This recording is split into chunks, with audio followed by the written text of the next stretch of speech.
सास में भी औरत है। अनाया स्कूल से ही आते ही बाथरूम में घुस गई। जब स्कूल से निकली उस समय आकाश में हल्के हल्के बादल छाए थे। रिक्शा पकड़ने में जल्दी भी की, पर अचानक तेज बारिश शुरू हो गई और अनाया घर पहुंचते पहुंचते पूरी तरह से भीग गई। नहाने के बाद बढ़िया कड़क सी चाय बनाकर बालकनी में बैठ गई। बाल भी भीग गए थे। एक बार तो सोचा कि ड्रायर कर लेती हूँ, पर फिर यह सोचकर कि सर्दी थोड़ी ही है, सूख जाएंगे, वह बालकनी में चाय का आनंद लेने लगी। अक्सर स्कूल से आने के बाद अनाया बालकनी में ही बैठती थी, क्योंकि घर के अंदर बैठने से नींद आ जाती और फिर देर रात तक सो नहीं पाती।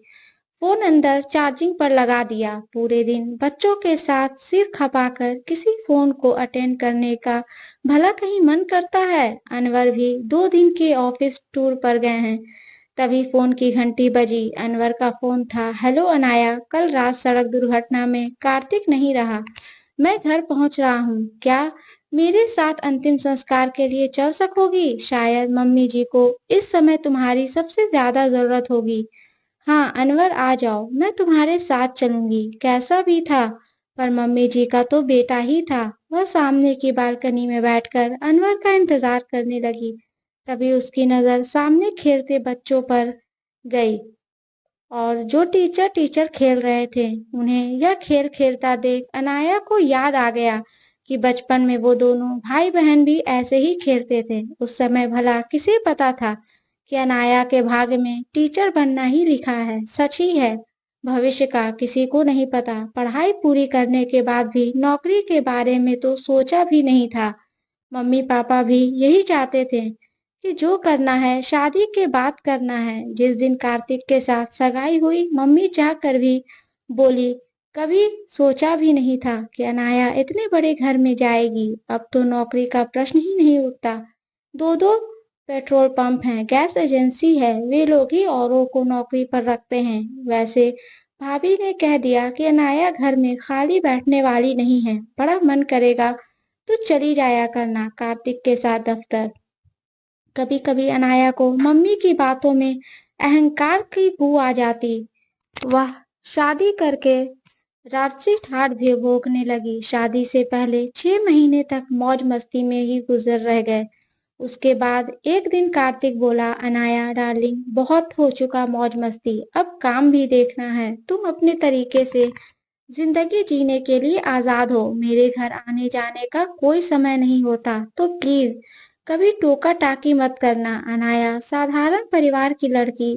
उसे लगा, भा भाई इतना लड़का बिजनेस है तो मेहनत तो करनी ही पड़ती होगी। और फिर जो नौकरी पेशा लोग होते हैं वो कौन से 24 घंटे पत्नी के पास रहते हैं।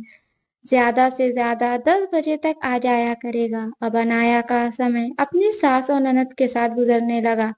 सास तो बिल्कुल मम्मी जैसी थी। ननद मीनू के साथ उसकी खूब पटती थी। अनाया को आज भी याद आती है अपनी सास की बातें।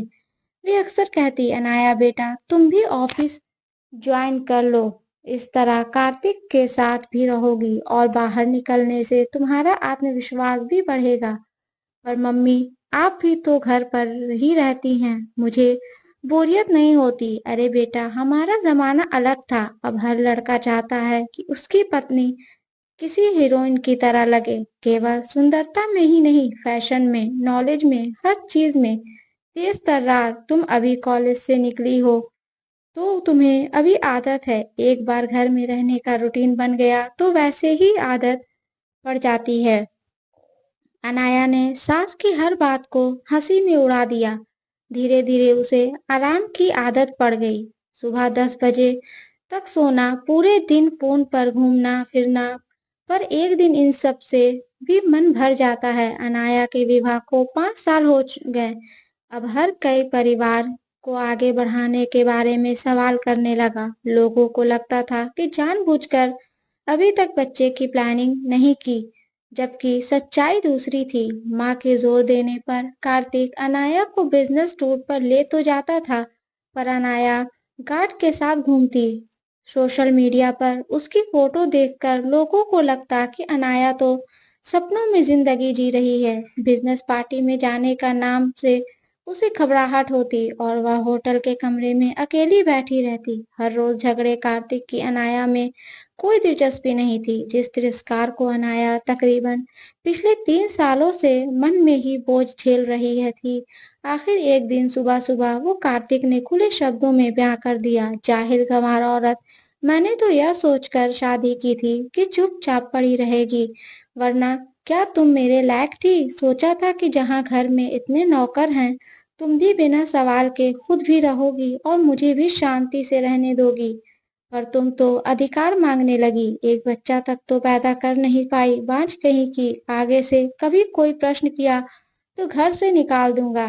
तभी धड़ाम से दरवाजा खुला और अनाया के साथ जोरदार तमाचा मारते हुए चीखी, वाह बेटा, बिल्कुल अपने बाप पर गया है, या यूं कहूं कि उससे भी 2 हाथ आगे ही है। कम से कम उसने जीवन काटने के लिए औलाद तो पैदा कर दी थी। बांझ अनाया नहीं, बल्कि तुम में ही कमी है, जो अपनी पत्नी का सम्मान करना भी नहीं जानता। मैं आज तक इसलिए खामोश रही कि मेरे बच्चों के सामने उनके पिता की असलियत प्रकट ना हो। मैं तो इस गलतफहमी में जी रही थी कि मेरे कार्तिक में मेरा भी खून है। यदि उसे अपने पिता के अय्याशियों का पता चल गया तो शायद वो अपनी माँ को अपमान सह नहीं पाएगा। पत्नी क्या सिर्फ बच्चे पैदा करने के लिए ही होती है? अनाया, अपना सामान पैक करो। भगवान का शुक्र है कि कोई बच्चा नहीं हुआ, वरना तुम भी मेरी तरह समझौता करने की सोचती। जो मेरे साथ हुआ वो तुम्हारे साथ नहीं होगा। मैं खुद गवाही दूंगी तुम्हारे सम्मान और अधिकार के लिए। सचमुच अनाया की सास ने कठोर कदम उठाया, वकील से मिलकर उसका तलाक करवाया और अच्छी खासी रकम उसके नाम करवाई। जिस दिन केस की अंतिम तारीख थी, उस दिन फैसले के बाद अनाया सास के गले लगकर खूब रोई। रोते रोते अनाया बोली, मम्मी जी, काश मैंने आपकी बात मानकर ऑफिस जाना शुरू कर दिया होता। नहीं बेटा, यह समस्या का हल नहीं था। मुझे वादा करो कि सम्मान के साथ जाओगी और हमेशा अपनी इस माँ के साथ अपना सुख दुख साझा करोगी। तलाक के बाद अनाया अपने मायके चली गई। महीने में एक बार कार्तिक की माँ अवश्य आती। उनके ही समझने पर अनाया ने एक प्राइवेट स्कूल में नौकरी के लिए आवेदन किया और पढ़ाने लगी। धीरे धीरे उसका खोया आत्मविश्वास लौटा। फिर एक दिन अनाया ने मम्मी जी को अनवर के बारे में बताते हुए फोन पर कहा, मम्मी, मेरे साथ पढ़ाने वाली मेरी सहेली का भाई है अनवर, पिछले 1 साल से जान पहचान है। मैं चाहती हूँ कि एक बार आप भी मिल लें। वैसे मम्मी पापा और भैया मिल चुके हैं। मैं आपसे मिलवाने के बाद ही अपना फैसला बताऊंगी। तभी नीचे से कार का हॉर्न को सुनकर अनाया का सपना टूटा और वह कार्तिक के अंतिम संस्कार में जाने के लिए भारी कदमों से सीढ़ियां उतरने लगी। और फिर वो दोनों कार्तिक के अंतिम संस्कार के लिए पहुंचे। तभी कार्तिक की माँ अनाया के गले लगकर फूट फूट कर रोने लगी। दोस्तों, ये स्टोरी आपको अच्छी लगे तो प्लीज इसे लाइक करें, शेयर करें एंड सब्सक्राइब करें। और इस स्टोरी के बारे में आपकी क्या राय है, हमें कमेंट बॉक्स में ज़रूर बताएं। और हाँ, बेल आइकन को प्रेस करना ना भूलें, क्योंकि ऐसे ही आने वाली स्टोरी आप तक सबसे पहले पहुंचती रहेगी। धन्यवाद।